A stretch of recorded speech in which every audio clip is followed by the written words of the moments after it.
Vous écoutez sur Radio Franca. Radio Franca, c'est la radio des enfants.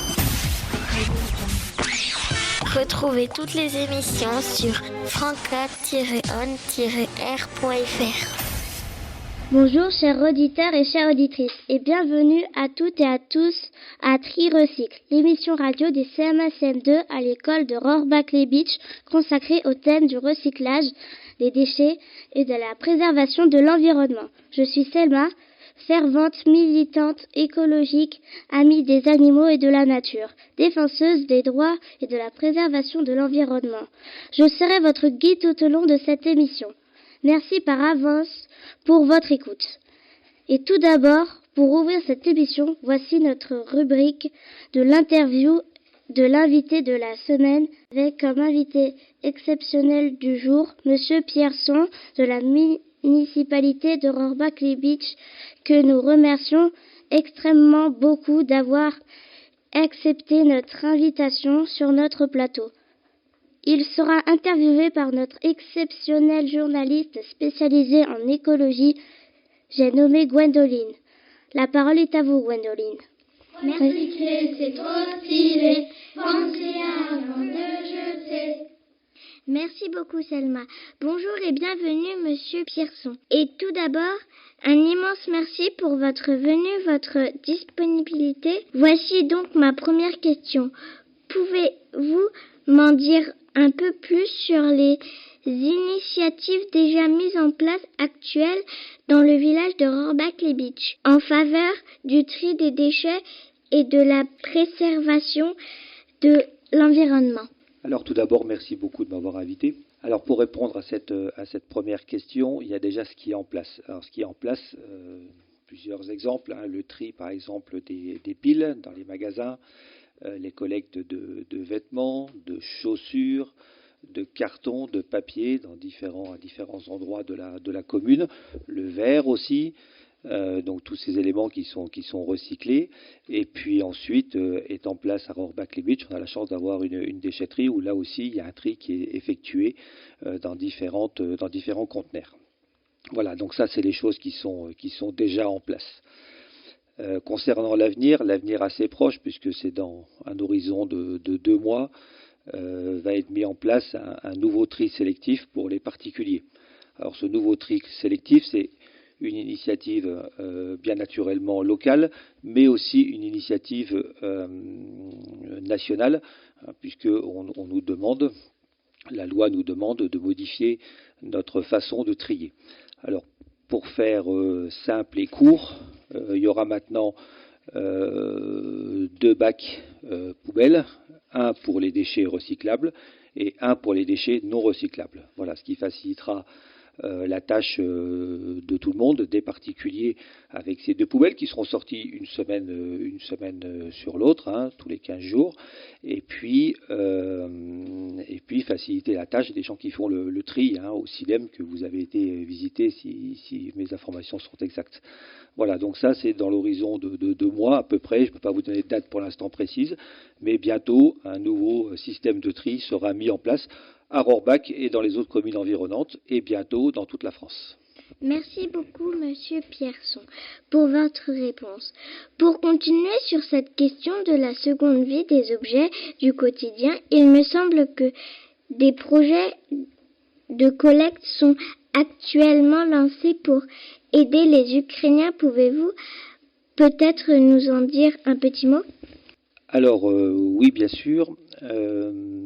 À Rohrbach, comme dans d'autres communes d'ailleurs environnantes, est mis en place de la récupération qui peut aider les Ukrainiens. Alors des récupérations de tout ordre. Ça peut être des vêtements chauds, parce que c'est un pays où actuellement il fait encore froid, des duvets par exemple, ou des manteaux. Ça peut être des médicaments, naturellement non périmés, mais ils ont besoin aussi de médicaments. Ça peut être des denrées alimentaires, alors des choses non périmables. Là, vous imaginez bien qu'il ne s'agit pas de mettre des choses qui se périment rapidement. Voilà, donc il y a plusieurs points de collecte. Entre autres, il y en a un à la piscine, à Rohrbach, et également à l'association Loisirs Jeunesse, qui est rue de l'Agriculture. Là également, ils collectent différents objets nécessaires et manquants aux Ukrainiens actuellement. Merci beaucoup, Monsieur Pierson, pour votre réponse. Rohrbach-les-Bitches est un village très dynamique et il me semble que d'autres initiatives sont proposées dans l'année, notamment avec l'association des parents d'élèves. Pouvez-vous m'en dire un petit mot? Alors oui, bien sûr, l'APER est également une association très, très dynamique et participe à de nombreux projets.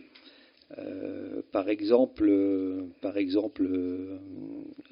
ils font 2 fois par an, ils organisent 2 fois par an un marché qui permet d'échanger, de vendre des vêtements, des jouets pour les plus jeunes enfants. Ça participe également au recyclage et surtout à ne pas jeter des choses qui peuvent être encore utiles.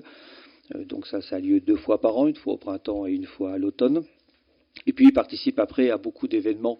Je pense à la chasse aux œufs, bientôt à Pâques, Halloween qui a été organisée l'année dernière, et puis d'autres activités à leur initiative. Donc effectivement, c'est une association qui est très dynamique et qui participe au dynamisme de la commune. Merci beaucoup pour revenir sur les élèves.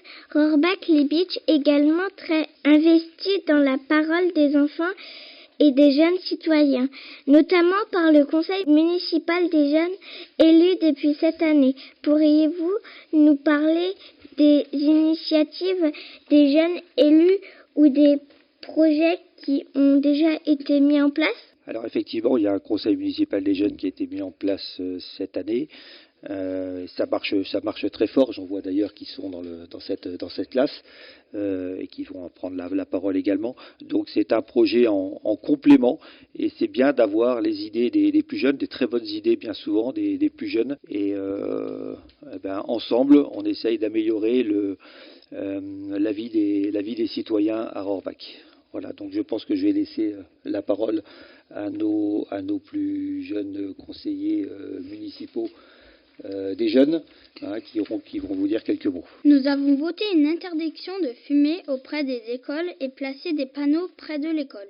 Fumer abîme les poumons et le tabagisme passif et nocif également. Une autre idée serait de mettre encore plus de poubelles dans le village à différents endroits. Nous avons pour projet de placer des nichoirs dans les arbres pour protéger les nombreuses espèces d'oiseaux qui nichent ou sont de passage à Rohrbach. Pie, bouvreuil, chardonneret, mésange. Une autre idée serait de mettre en place une soirée de cinéma de plein air conviviale et en harmonie avec la nature. Nous veillerons également à ce que les habitants soient sensibilisés au respect des consignes de tri. Un grand merci pour toutes ces idées riches et variées des membres du conseil municipal des jeunes. Et pour terminer, Monsieur Pierson, un dernier mot à nos éditeurs pour nous donner votre avis sur les projets de l'école, le jardin partagé, l'opération Nettoyons la nature, le tournage de cette émission radio. Alors c'est grâce à toutes ces initiatives qu'on arrive à améliorer notre environnement et c'est donc très très important et votre parole est très importante.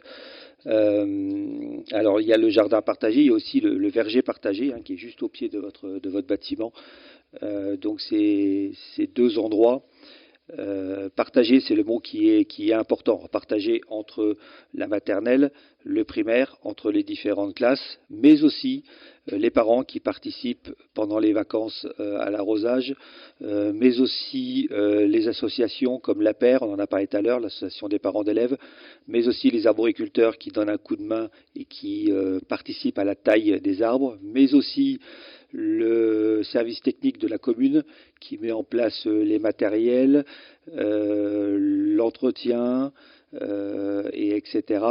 Et puis les élus de la commune qui donnent le dynamisme à ces 2 beaux projets. Voilà, donc on a la chance d'avoir un magnifique jardin partagé et un magnifique verger partagé qui est à votre disposition. Et d'ailleurs, le 12 avril, le département va venir nous visiter pour un atelier où la commune va partager ce savoir-faire et montrer notre jardin partagé à d'autres communes. On leur expliquera comment on a fait. Voilà. Mais le mot essentiel dans tout ça, c'est bien le partage. Ensuite, nettoyons la nature. Alors tous les ans, on participe, les classes de primaire et de maternelle participent à Nettoyons la nature. C'est important, c'est un projet qui pourrait peut-être encore être développé. Une fois par an, c'est peut-être pas suffisamment, mais voilà, c'est déjà une bonne chose. Et je rappelle qu'on n'aurait pas à nettoyer la nature si les individus ne jetaient pas dans la nature ce qui ne doit pas être jeté. Un grand merci à vous, Monsieur Pierson, pour votre présence sur notre plateau ce matin et pour votre investissement ainsi qu'à toutes les municipalités.